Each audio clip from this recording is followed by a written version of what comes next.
Hey guys, welcome back to Sandy's Art Hub. In today's video we're looking at how to show shadows and lighting on basic forms with pencil. Before we get started into the video, I would really appreciate if you guys subscribe to my channel. Thank you. Before you learn about how to show shadows and lighting, it is better to actually try shine a flashlight on an object to explore and understand from real life.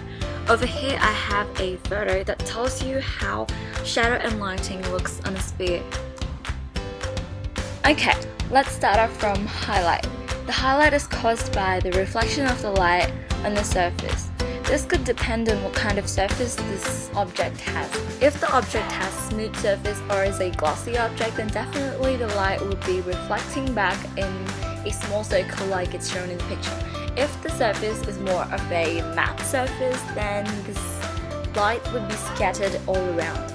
Halftone, which is also known as the mid-tone, comes after the shadow core, so it is a less darker than the shadow core. Shadow core is the darkest part on the surface of the object, and underneath the shadow core there's always a reflected light that's reflected from the surface on which the object is placed on top of. So we're going to try the same over here, but instead with a matte surface. Let's say that the lighting is coming from this direction and falls on this object like this.